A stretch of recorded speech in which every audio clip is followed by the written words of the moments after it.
हमारे चैप्टर का पहला टॉपिक है मैप के बारे में। तो ये मैप होता क्या है? तो अपन को इस चैप्टर में बेसिक आइडिया यही लेना है कि व्हाट इज़ अ मैप। तो हमें एनसीईआरटी की डेफिनेशन से बताया गया है कि a map is like a treasure guide which shows you where things are and how to get there. मतलब मैप एक ऐसा खजाना है जो हमें बताता है कि कैसी चीज़ें कहाँ पे लोकेशंस हैंगी और हम अपनी पसंद की जगहों पे कैसे जा सकते हैं। तो हमें इधर एनसीईआरटी में एक एग्जाम्पल दिया हुआ है, एक मैप बना दिया है इधर, जहाँ पे आप अलग अलग देख रहे हो hospital, railway station, apartments, Nagar panchayat, bank, museum, market and school. तो अलग अलग चीज़ें बना दी हैंगी मैप में, ठीक है। और ये नॉर्थ ईस्ट वेस्ट साउथ का साइन दे दिया गया है। तो मैप में अपन लोग आप देख सकते हो अलग अलग जगह जाने के पाथवेज बने हुए हैं, रास्ते बने हुए हैं। तो कैसे जा सकते हैं अपन को इन चीज़ों को प्लॉट करना है। ये आप इमेज देख रहे हो, इसी से रिलेटेड यहाँ पे एक क्वेश्चन है कि on the map in the figure 1.1 given on the page 8 mark the hospital. हमें हॉस्पिटल मार्क करना है। आप देख सकते हो इजीली कि यहाँ पे हॉस्पिटल हैगा, मार्क कर दिया। Meaning of blue coloured areas, ये तो ये ब्लू कलर्ड एरियाज का मीनिंग हैगा कि ये रिवर को सिंबलाइज कर रही है, रिवर या पॉन्ड को सिंबलाइज कर रही है, ठीक है। Which is farther away from the railway station, the school, the nagar panchayat और द पब्लिक गार्डन।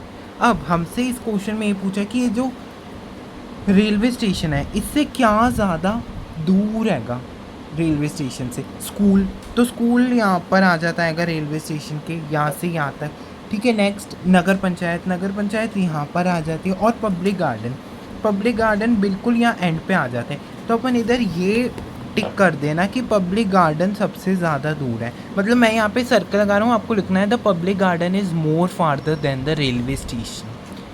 ये क्लास एक्टिविटी है, so it is not a relevant question. तो मैंने इस चैप्टर के सारे नोट्स बना दिए, आप इन नोट्स को यूज़ कर सकते हैं, ठीक है। अब मैप के बहुत सारे कंपोनेंट्स होते हैं। मैप ऐसा ही नहीं है कि एक तरीके का होता है, मैप बहुत तरीके का होता है। तो देखो, पहले तो अपन लोग मैप के टाइप्स समझने से पहले एटलस समझते हैं। एटलस क्या होता है? सिंपल सी बात है कि एटलस इज़ अ बुक और अ कलेक्शन ऑफ मैप्स। मतलब कि ऐसी बुक है, उसमें अलग अलग टाइप की जोग्राफ़ी के मैप दिखा दिए हैं, अलग अलग जोग्राफिकल एरिया या अलग अलग जगहों के मैप दिखा दिए हैं। इंडिया का मैप दिखा दिया, कोई और कंट्री का, यूएस का मैप दिखा दिया। तो एटलस में सारे मैप्स का कलेक्शन हैगा और एक वो बुक हैगी, कंपैक्ट, आप परचेज़ भी कर सकते हैं, मार्केट में मिलते हैं। अब जो मैप्स होते हैं कितने टाइप्स के होते हैं? तो बुक में मेनली अपन को ब्रॉडली 3 टाइप के मैप दिए हुए हैं, फिज़िकल, पॉलिटिकल एंड थर्मेटिक मैप्स। तो फिज़िकल मैप क्या होता है? फिज़िकल मैप जो मैप होते हैं ना, वो किसी प्लेस को लोकेट करने पे नहीं, वो और ऑब्जेक्ट्स को लोकेट करने पे वो करते हैं, नेचुरल फीचर्स को लोकेट करने में हेल्प करते हैं। नेचुरल फीचर जैसे ओशन, रिवर, माउंटेन, ये सारी चीज़ों को अगर आपको देखना है तो फिज़िकल मैप को देखना होगा। ये वही चीज़ों को शो करता है फिज़िकल मैप। तो अपन को काफ़ी एग्जाम्पल भी दिया गया है फिज़िकल मैप के बारे में। मैं अभी आपको दिखाता हूँ, एनसीईआरटी में दिया गया है। ये देखिए 5 चैप्टर में ऐसा एक मैप है, इसमें सारी रिवर्स बताई गई हैं। ये एक फिज़िकल मैप है। एक ये और मैप है जिसमें रिवर, हिमालय, माउंटेन होता है और ओशन, ये सारे दिखाए गए। सो it is an type of physical map. अब यहाँ पे आप एक चीज़ देखोगे, को डिग्री में नंबर दिया हुआ है, तो उस पर भी अपन लोग अभी आने को आएंगे। अब नेक्स्ट जो अपनी क्लासिफिकेशन है मैप की, वो है पॉलिटिकल मैप। अब फिज़िकल मैप में मैंने कुछ बताया कि ओशन, रिवर, माउंटेन। तो अब कुछ सिंबल्स आप देखिए कैसे मैप में। अब ये तो नहीं लिख सकते ना कि एक ओशन हैगा, एक मैप बिल्कुल कंपैक्ट सा डॉक्यूमेंट होता हैगा, उस पर अपन लिख नहीं सकते इतना सारी इन्फॉर्मेशन। तो अपन लोग क्या करते हैं, स्पेस को बचाने के लिए सिम्बॉल्स यूज़ कर देते हैं।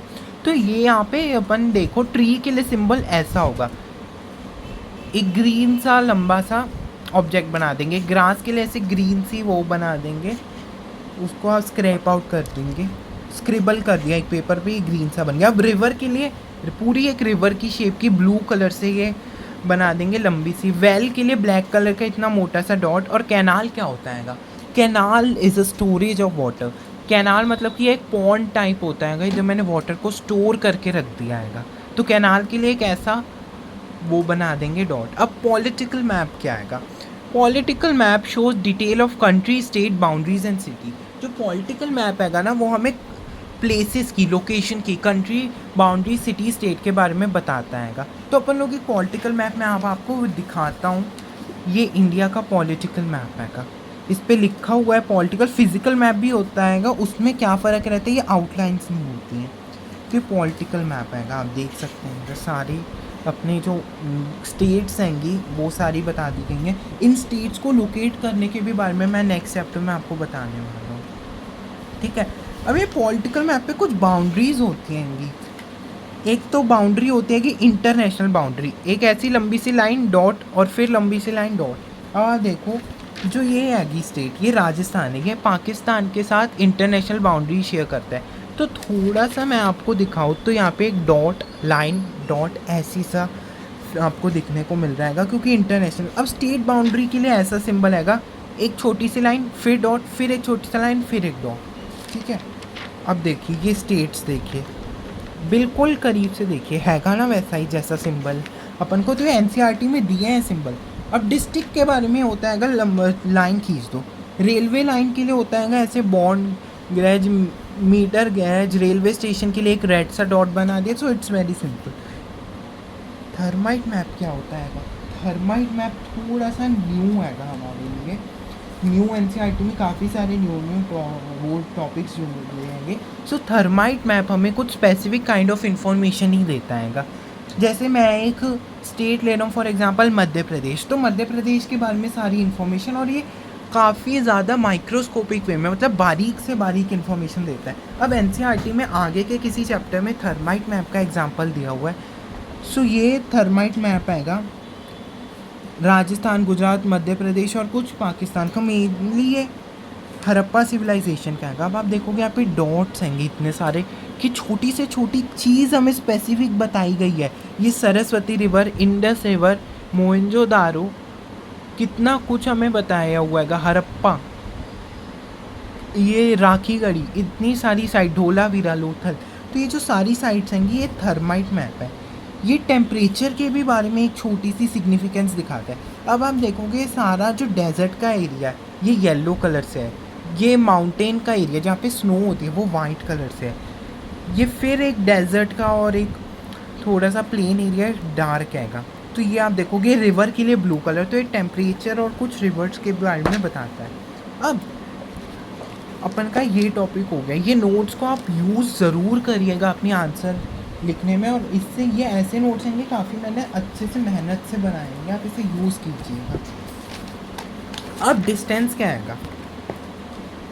अब भाई इंडिया तो इतनी बड़ी कंट्री है, तो उसे, इतनी बड़ी कंट्री को एक पेपर के ऊपर उतारना कैसे इतना सिंपल है? मतलब ये मेरी एक नोटबुक के पेज जैसे मैप में इतनी बड़ी नेशन को अपन कैसे पोर्ट्रे कर सकते हैं? तो देखो इसके लिए स्केल होती है, स्केल रिप्रेजेंट करते हैं।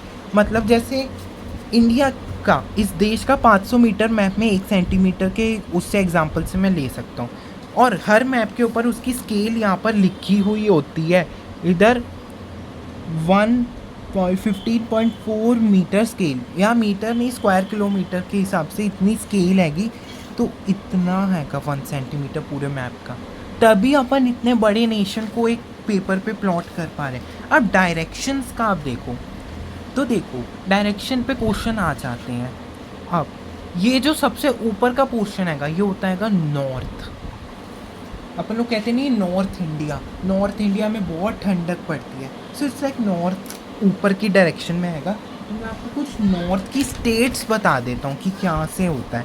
तो देखो ये इतना यहाँ से जो हिस्सा हैगा ये नॉर्थ इंडिया है। ये पूरी जो स्टेट्स है ये नॉर्थ इंडिया है, ठीक है। अब साउथ इंडिया जो होता है वो नीचे होता है, बिल्कुल नॉर्थ के सबसे नीचे आ जाओ तो ये नॉर्थ है, इसके नीचे साउथ आ जाओ। ये बीच का जो पोर्शन है ये सेंट्रल इंडिया होता है। तो साउथ इंडिया का एरिया अपना इधर से स्टार्ट हो जाता है। तो ये साउथ इंडियन स्टेट्स हो गए। अब वेस्ट हो जाता है, वेस्ट में केवल 2 स्टेट्स हैं, राजस्थान एंड गुजरात। तो ये वेस्ट इंडिया हो गया, ठीक है। अब ईस्ट में क्या है? ईस्ट में अपनी ये कुछ 5-6 स्टेट्स हैं, बंगाल, बिहार, उड़ीसा, झारखंड, ये सारी स्टेट्स आ गई ईस्ट में। सो आई होप कि आपको नॉर्थ ईस्ट वेस्ट समझ आ गया होगा। अब आप यहाँ देखो, ये नॉर्थ हैगा ऊपर, तो नॉर्थ के ऊपर नॉर्थ है, नीचे साउथ आ गया, ठीक है। यहाँ पे आ गया वेस्ट, और वेस्ट के इधर साइड में आ गया ईस्ट। तो अपन लोग एक एग्जांपल, मतलब एक बहुत ही अच्छा फैक्ट बताता हूँ। अपन लोग जो न्यूज़ सुनते हैं, न्यूज़ हमें सारी जगहों की खबरें ला कर देती है, तो न्यूज़ का फुल फॉर्म आएगा नॉर्थ ईस्ट वेस्ट साउथ। तो ये अपन लोगों को ध्यान रखना चाहिए, ठीक है। अब ये तो है, ये नॉर्थ ईस्ट वेस्ट साउथ। अब आपने कभी कभी सुना होगा नॉर्थ ईस्ट नॉर्थ वेस्ट, ठीक है, साउथ ईस्ट साउथ वेस्ट, तो वो कैसे आएगा? तो देखो, वो आपको रटना नहीं पड़ेगा, मैं आपको सिंपली बता देता हूँ क्या करना है। तो ये जो मैंने एक कंपास बनाया हुआ है, ये आप देखोगे, तो ये जो मैंने इसको 4 पोर्शन में ऐसे कट कर दिया, ठीक है। अब यहाँ ये पोर्शन पे देखो, यहाँ पे अभी मैं 4 और प्लॉटिंग करूँगा। अब ये नॉर्थ और ईस्ट के बीच की जगह है, ठीक है, नॉर्थ और ईस्ट के बीच की जगह है, तो इसे अपन नॉर्थ ईस्ट कह देंगे,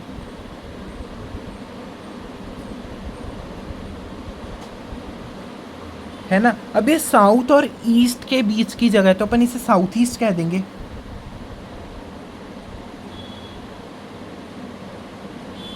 देखो, ये आप पहले ये नॉर्थ ईस्ट वेस्ट साउथ याद रख लो, फिर ये north east south west south east, ये सब आ जाएगा। अब ये साउथ और वेस्ट के बीच की जगह है, तो आप इसे साउथ वेस्ट लिख सकते हो, साउथ वेस्ट। अभी नॉर्थ और वेस्ट के बीच की जगह को आप नॉर्थ वेस्ट लिख सकते हो। अब वेस्ट नॉर्थ नहीं लिख सकते क्या? ईस्ट नॉर्थ नहीं लिख सकते? ईस्ट साउथ नहीं लिख सकते? नहीं, नॉर्थ और साउथ हमेशा आगे आएगा, है ना। नॉर्थ और साउथ आगे आएगा, ये एक ट्रिक याद रख लो, नॉर्थ और साउथ आगे आएगा।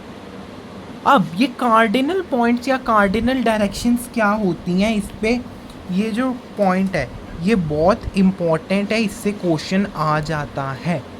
तो 4 डायरेक्शन मैंने आपको बताई, north east west south.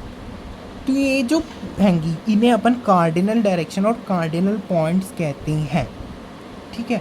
North east west south, these 4 directions are known as cardinal points और कार्डिनल डायरेक्शंस। अब मैंने आपको बहुत सारे मैप के ऊपर सिंबल्स दिखाए थे, अब मैं आपको कुछ और सिंबल्स भी दिखा देता हूँ। ये मैंने आपको बताया था सिंपली, ठीक है। अब जैसे टेंपल होता है, तो टेंपल का ऐसे सिंबल आता है, चर्च वाले सिंबल पे क्रॉस आ जाता है, मॉस्क वाले पे 3 क्रॉस आ जाते हैं, छतरी में ऐसे गोल सा आ जाता है का साइन, ठीक है। सेटलमेंट्स, सेटलमेंट मतलब कि जहाँ पे अपन रहते हैं घरों पे, ऐसा सिंबल आ जाता है। ग्रेव यार्ड्स, कब्रिस्तान में ऐसे कर्व आ जाते हैं। तो ये कुछ सिंबल रह रहे थे, तो मैंने आपको ये भी बता दी, बाकी सारे मैंने कवर कर दी। ये थोड़े से ना ड्रॉ करने में हार्ड थे, तो मैंने, बट अब अपन ने 20-30 सिंबल तो नहीं, खैर 10-15 सिंबल के बारे में पढ़ लिया है। सिंबल्स की ज़रूरत क्या है, ये क्वेश्चन एज इट इज़ आ जाता आएगा, तो ये तो वेरी वेरी इंपॉर्टेंट है कि सिंबल्स क्यों चाहिए। देखो 3 रीज़न है। तो मैप पे ना स्पेस बहुत कम है, लिमिटेड स्पेस में हमें बहुत सारी इन्फॉर्मेशन देनी है, तो लिमिटेड स्पेस में बहुत सारी इन्फॉर्मेशन देनी हैगी, तो स्पेस को बचाने के लिए अपन सिंबल यूज़ करते हैं। दूसरी चीज़, अब यहाँ पे मैं ट्री का सिंबल बनाने के बजाय ट्रीज लिख दूँ इंग्लिश में लेटर में, तो क्या वो अच्छा तो लगेगा, समझ भी जाएंगे, पर अट्रैक्टिव और इजीली अंडरस्टैंडेबल वाली बात आ जाती है, क्योंकि ये अट्रैक्टिव बना देता है मैप को और इजीली अंडरस्टैंडेबल भी बना देता है। अब अपन लोगों का जो नेक्स्ट टॉपिक है मैपिंग ऑफ द अर्थ, तो इस पे आ जाओ कि मैपिंग क्या होता है, मतलब कि अर्थ की हर जगह को एक मैप पे कर देना। तो देखो अर्थ क्या है कि पहले मैं आपको बताऊं, आज से 500-600 ईयर्स पहले तक एक मिसकंसेप्शन था कि अर्थ फ्लैट है, चपटी है, बट नहीं, काफ़ी सारे साइंटिस्ट्स ने वर्क करके ये थ्योरी दी कि अर्थ 3D ऑब्जेक्ट है। तो अर्थ को ऐसे एक पेपर पे, जैसे मैंने इंडिया का मैप कर दिया, एक कंट्री का तो मैप अपन लोग दे सकते हैं पेपर पे, पर एक पूरे के पूरे प्लैनेट का मैप देने के लिए क्या यूज़ होता है, ग्लोब। सो आपको मैं ग्लोब दिखा दूँ, कुछ ऐसा होता है, गोल सा 3D होता है। ये जो ब्लू पोर्शन है वाटर हैगा, और ये ग्रीन पोर्शन हैगा जो कि हैगा हैबिटेबल लैंड, मतलब कि यहाँ पर अपन रह सकते हैं। तो एक और फैक्ट आप देखो कि जो अर्थ का 70% अर्थ है वो वाटर से बनी है, बट उसमें भी आयरन ही है। मतलब हंसी की बात यह है कि उस 70% में से भी केवल 2% पानी ही पीने लायक है, बाकी पानी क्या आएगा, ओशंस का आ जाता है। तो अब अर्थ को मैप करने में 3 समस्याएं हैं कि बहुत डिफ़िकल्ट है, क्योंकि मैप के लिए अपन को 3D चीज़ें चाहिए, कुछ गोल सी चीज़ लाए। फिर काफ़ी सारे साइंटिस्ट ने मिलके अर्थ की जो ज्योग्राफी है उसको स्टडी करने के लिए, रिप्रेजेंट करने के लिए ग्लोब का आविष्कार किया। ग्लोब एक स्फीयर होता है जो कि मैप पे जिस पे मैप बनाते हैं। तो जो ये ग्लोब होता है वो मेटल से बना सकते हैं, प्लास्टिक से बना सकते हैं, कार्डबोर्ड से बना सकते हैं। तो ये होता है ग्लोब। अब ग्लोब बन गया, अब नेशन को कैसे प्लॉट करना है। अब 3 और इसमें मैपिंग में 3 चीज़ें आते हैं। Understanding coordinates, what is coordinates. तो अभी तो आप 6 में हो, बट जैसे ही आप 9th में आओगे आप एक चैप्टर पढ़ोगे मैथ में, कोऑर्डिनेट ज्योमेट्री। खैर वो तो बहुत ही एक आगे की बात हो गई, बट मैं 6 के हिसाब से आपको कोऑर्डिनेट बता दूँ। तो कोऑर्डिनेट चेस बोर्ड आप ले लें, यहाँ पे एक चेस बोर्ड मैंने ले लिया। अब कोऑर्डिनेट क्या होता है, जैसे एक ये बॉक्स है, अब मैं इस बॉक्स को कैसे बोलूँगा, एक ये बॉक्स है, तो इसी के लिए कोऑर्डिनेट का आविष्कार किया गया है ना। अब देखो ये जो हैगा, यहाँ पे अल्फ़ाबेट चल रहे हैं इंग्लिश लैंग्वेज में और यहाँ पे नंबर्स चल रहे हैं। बिल्कुल ध्यान से सुनना, यहाँ पे अल्फ़ाबेट चल रहे हैं, यहाँ पे नंबर चल रहे हैं। अब इस चेस बोर्ड में, मतलब शतरंज में, ये गोटी हैगी, ये आगे मूव की गई है कि मतलब पहले वाइट की चांस होगी तो वाइट ने आगे चल दी गोटी। तो क्या अपन ये क्या कहें कि गोटी, अपन ये तो नहीं कह सकते ना कि 2 कदम आगे चल दी है कि बीच में कहीं चेस बोर्ड के पड़ी है कि ब्लैक से 2 कदम दूर है। इतना लंबा क्यों, टाइम क्यों नहीं वेस्ट किया। ठीक है, तो यहाँ पे अब मैं ये जो डी है, मैं इसे कह सकता हूँ कि डी के 1-2 पर ये गोटी पड़ी थी। तो ये गोटी कहाँ पड़ी थी, डी के 2 कदम आगे, तो अपन इसे D2 लिख सकते हैं। और ये चली कहाँ तक, D4 तक। ठीक है, और ये जो बॉक्स है इसको अपन कह सकते हैं C6। ठीक है, C6। दोनों डायरेक्शन में अल्फ़ाबेट हर डायरेक्शन में लिखे हैं, बट आप इन 2 को भी पकड़ के कर सकते हो। तो मैं काफ़ी सारे पॉइंट्स आपको मार्क करके बताता हूँ। तो ये A से 3 कदम दूर मीन्स A3। ठीक है, B से 5 कदम दूर मीन्स B5। B से 5 स्टेप्स दूर, इस B से भी 5 स्टेप दूर। तो ये तो सेम हो गया ना, है ना, कोई ऐसी कॉम्प्लिकेटेड नहीं है। ये हाथी है का H पर, तो H से 4 स्टेप दूर H4। तो कुछ कोऑर्डिनेट्स मैंने आपको मार्क करके बताया। आप काफ़ी सारे कोऑर्डिनेट्स को मार्क करना, घर पे मार्क करना, और 1-2 बारी चेस बोर्ड पे भी प्रैक्टिस कर सकते हो अगर है। ठीक है, अब यहाँ पे एक एक्टिविटी है, use the same terms and write down your move when if you play black with the respond of same move. मतलब अगर मैं ब्लैक होने के नाते, मैं ब्लैक हूँ, ब्लैक के नाते मैं ऐसे चलता तो मैं क्या लिखता, तो मैं कहता कि मैं D7 से D5 पे आया, तो आप लिखो D7 to D5, मैं ऐसे लिखता। अभी मैं वाइट के इस नज़रिए से बता रहा हूँ, ब्लैक के नज़रिए से क्या करोगे, ब्लैक के नज़रिए से देखना हैगा, पेज को आप ऐसे कर लो, फिर से आप देख सकते हो ब्लैक के नज़रिए। सो ये कोऑर्डिनेट्स हैं, कोऑर्डिनेट से ही अपन लोग क्या करते हैं कि कंट्रीज़ को मार्क करते हैं। हम ये कोऑर्डिनेट से ही आगे के कंसेप्ट लैटिट्यूड्स एंड लॉन्गिट्यूड्स आते हैं।